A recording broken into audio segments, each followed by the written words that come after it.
Penerimaan darah sentiasa mengamalkan penggunaan jarum dan picagari baharu untuk setiap kali sesi penerimaan. Jarum dan picagari yang telah digunakan akan dibuang segera selepas setiap penerimaan darah dan tidak boleh digunakan untuk penerima darah lain. Ini adalah untuk memastikan keselamatan kepada penerima darah dan juga produk darah.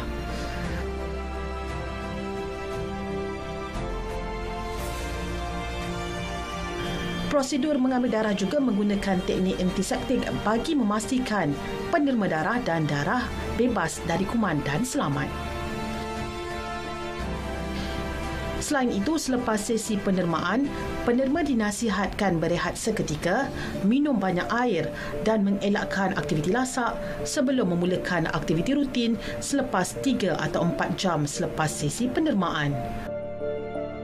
Pusat Darah Negara merupakan pusat koordinasi dan rujukan kebangsaan bagi perkhidmatan perubatan transfusi. Jadi perkhidmatan ini merangkumi pendermaan darah, penggunaan darah, ujian-ujian keserasian darah dan sebagainya, dan kita bersama-sama satu rangkaian tabung darah di bawah Kementerian Kesihatan memastikan bekalan darah yang selamat, mencukupi, yang ada pada tahap yang optimum pada setiap masa. Itulah antara fungsi-fungsi di Pusat Darah Negara, dan kita juga mempunyai pelbagai lagi aktiviti di sini. Penerimaan darah penuh merujuk kepada penerimaan ke semua komponen darah. Darah penerima yang dikeluarkan tidak dikembalikan ke dalam badan penerima. Penerimaan aferesis pula merujuk kepada penerimaan komponen darah iaitu plasma darah atau platelet atau kedua-duanya sekali, di mana komponen darah yang tidak diperlukan akan dikembalikan semula ke dalam badan penerima. Di Malaysia, perkhidmatan tabung darah dirintis oleh Sekumpulan Sukarelawan Wanita Palang Merah British pada tahun 1955. Pada peringkat awalnya, perkhidmatan ini hanya dibuka pada hari Rabu jam 5 petang hingga 5.30 petang bertempat di bangunan Hospital Umum Kuala Lumpur. Atas inisiatif ini, seramai 25 hingga 44 penerima berjaya dikutip setiap bulan. Awalnya, penerima-penerima pada masa itu terdiri daripada anggota polis, tentera dan kaki tangan kerajaan. Memandangkan kepada bertambahnya perkhidmatan ini, tabung darah dipindahkan ke satu bangunan khas di Hospital Kuala Lumpur pada tahun 1971. Bangunan ini dikenali sebagai Pusat Perkhidmatan Darah Kebangsaan dan telah dirasmikan pada bulan April 1972 oleh Ketua Pengarah Kesihatan Kementerian Kesihatan Malaysia. Pusat Perkhidmatan Darah Kebangsaan yang diletakkan di bawah Hospital Kementerian Kesihatan Malaysia diterajui oleh seorang pengarah.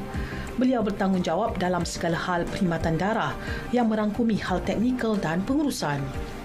Bermula pada tahun 1975, Pusat Perkhidmatan Darah telah memainkan peranan yang penting dalam penyeragaman peraturan kerja, metodologi, regen dan peralatan tabung darah di seluruh negara. Ya, apa yang kita lakukan adalah dalam pada kita memilih kumpulan jenis pendermaan darah dan juga produk apa yang kita perlu hasilkan, kita melihat kepada keperluan pesakit dulu. Dan pada masa yang sama, kita kena pastikan kesejahteraan dan keselamatan penderma darah kita. Jadi maksudnya kita kena lihatlah seperti dalam proses penerimaan darah, kita akan buat ujian mengetahui hemoglobin, kadar hemoglobin di dalam darah yang menentukan sama ada seseorang penderma itu boleh menderma ataupun tidak sebelum kita teruskan dengan kita melakukan kaunseling pra-pendermaan, ya. Dan dua jenis pendermaan ini dia agak berbeza. Whole blood itu merupakan pendermaan darah utuh yang mana kita lihat di kempen-kempen derma darah bergerak, ya. Kita akan mengambil dalam 250 ataupun 350 ataupun 450 mil bergantung kepada saiz seseorang penderma. Jadi kita hanya mengambil certain jumlah yang tertentu sebab kita memastikan keselamatan penderma, itu satu. Dan kemudiannya untuk aferesis dia adalah boleh dilakukan oleh penderma-penderma kita yang telah menderma sebelum ini, dan kita hanya mengambil salah satu komponen di dalam darah.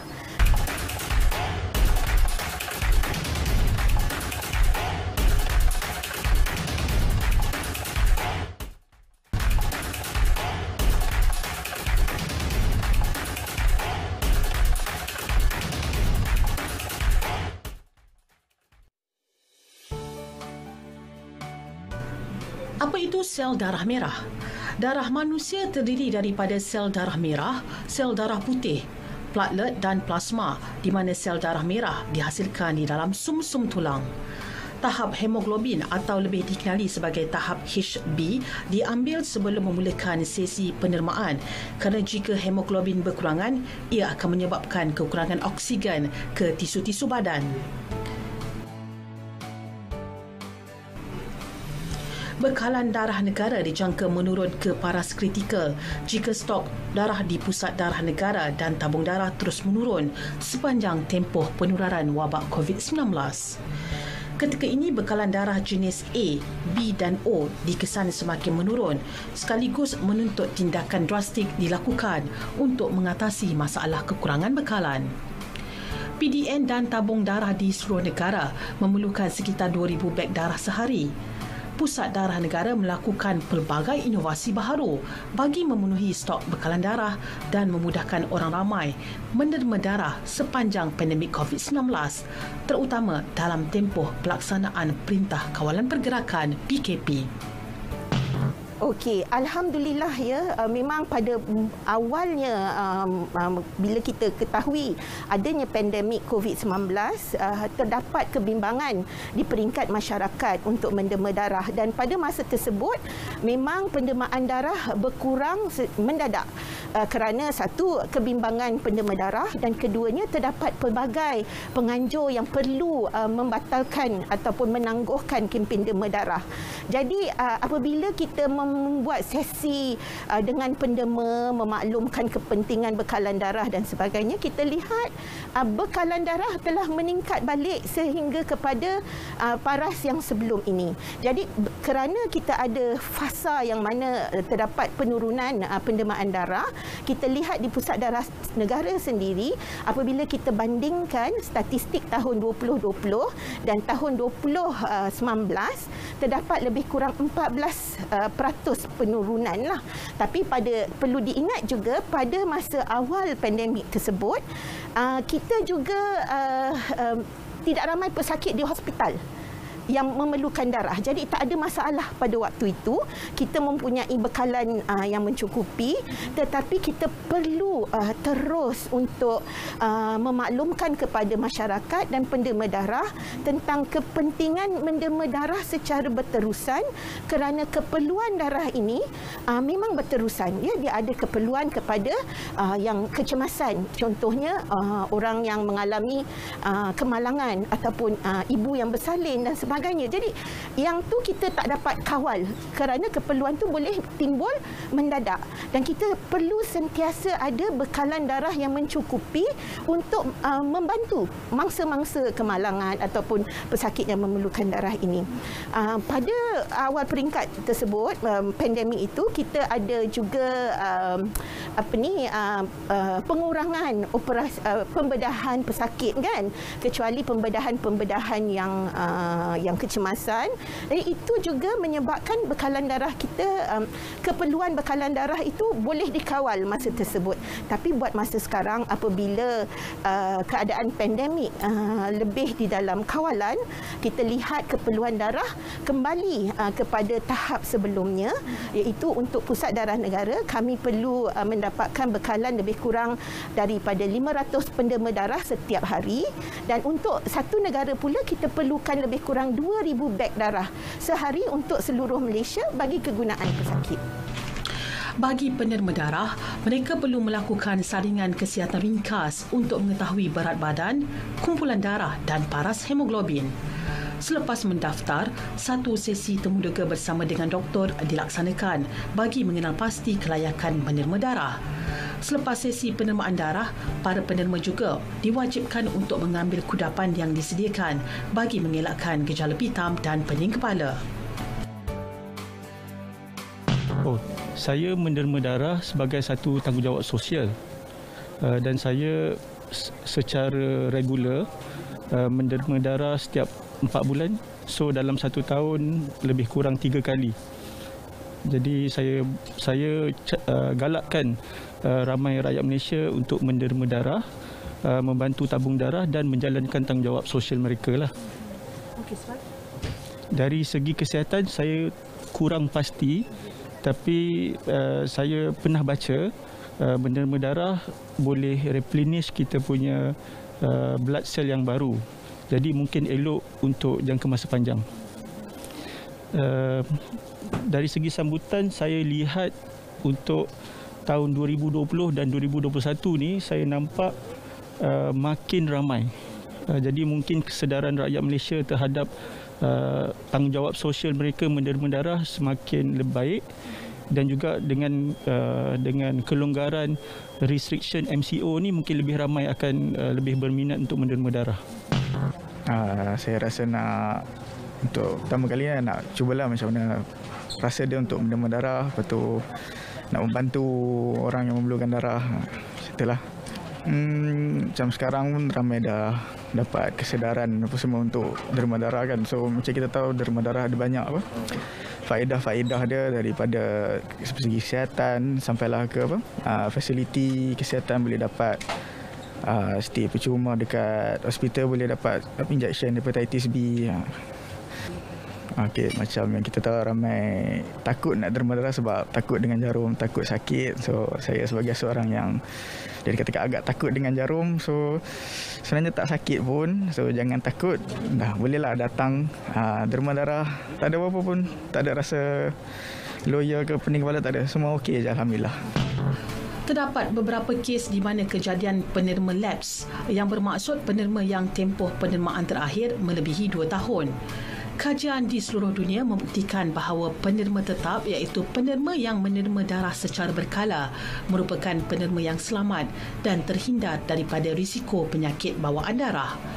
Melalui sesi temu bual dan data yang diperolehi oleh Pusat Darah Negara, di antara sebab berlakunya penerima lapse berpunca daripada kekangan masa dan berkemungkinan penerima terdedah kepada cara hidup berisiko tinggi.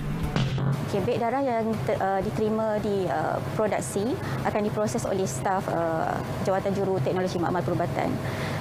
Jadi pegawai sains akan memastikan bahawa proses yang mereka jalankan itu memenuhi ataupun mematuhi prosedur kerja yang sepatutnya.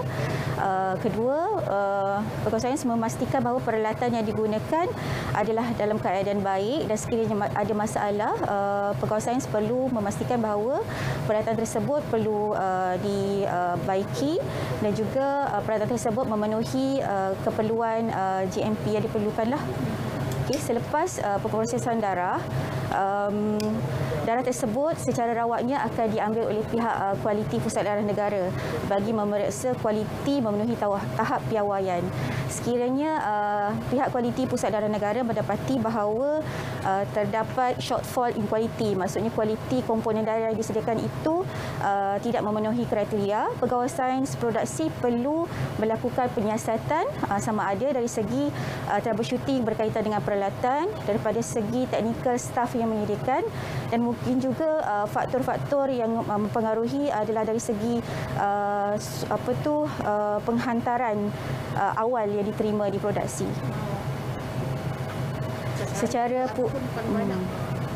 Secara purata, Pusat Darah Negara memproses lebih kurang 600 ke 700 beg. Maksudnya bukan sahaja kutipan Pusat Darah Negara, tetapi hospital wilayah tengahlah hospital lain. Dan maksimum yang pernah diproses adalah 3,000 beg lah. Terutamanya dalam mobile-mobile sempena sambutan hari tertentu, contohnya hari Thaipusam. Jadi kekangannya sekiranya kutipan darah yang besar, mungkin ada kekangan dari segi masa untuk memprosesan. Jadi staf perlu bertugas lebih masa lah untuk menyediakan komponen darah.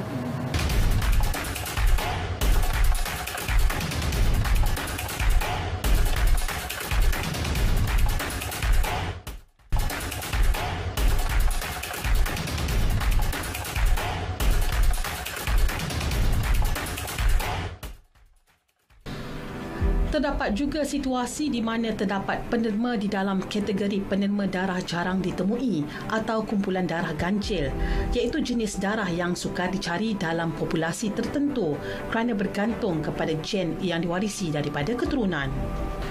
Ini bermaksud mereka adalah kumpulan penerima darah yang didapati tidak memiliki antigen yang diklasifikasikan sebagai high incidence antigens dalam sesuatu populasi masyarakat, atau sekiranya seseorang individu itu memiliki antigen yang diklasifikasikan sebagai low incidence antigen. Di Malaysia, contoh kumpulan darah ganjil terdiri daripada kumpulan darah Bombay, JKAB dan Artu-Artu. Transfusi darah pula ialah rawatan yang melibatkan pemindahan produk-produk darah seperti sel darah merah, plasma, plasma, imunoglobulin ke dalam badan-badan pesakit, dan ini amat diperlukan dari semasa ke semasa. Okey. Untuk darah merah kebanyakan adalah digunakan untuk pesakit yang mengalami tanda-tanda kekurangan darah merah lah, seperti anemia ataupun pesakit yang melalui proses pembedahan utama menyebabkan ada pendarahan. Dan juga kita kena ingatlah kemungkinan pesakit yang tumpah darah masa bersalin, pesakit yang mengalami kemalangan, trauma.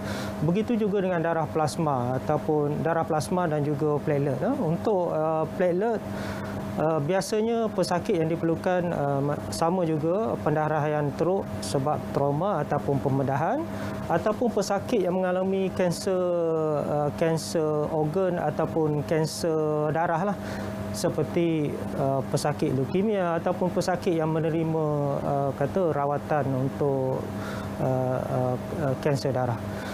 Dan plasma, kita tahu ada faktor-faktor untuk koagulasi ataupun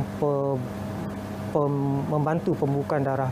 So pesakit yang memerlukan plasma sama juga pesakit trauma, pesakit yang mengalami kebakaran yang teruk, dan juga semasa pesakit mengalami tumpah darah yang banyaklah, memerlukan semua komponen darah, darah merah, darah platelet dan juga plasma. Ini ketiga-tiga komponen darah memang kita sentiasa hari-hari kita sentiasa perlukan untuk hasilkan untuk kegunaan pesakit. Hakikatnya, sebagai rakyat yang bertanggungjawab, kita perlu tampil untuk menerima darah bagi menjamin kelangsungan pembekalan darah untuk kegunaan individu yang memerlukan. Laporan Setitis Darah Sejuta Harapan oleh Ahmad Aziz untuk Cerita Kita.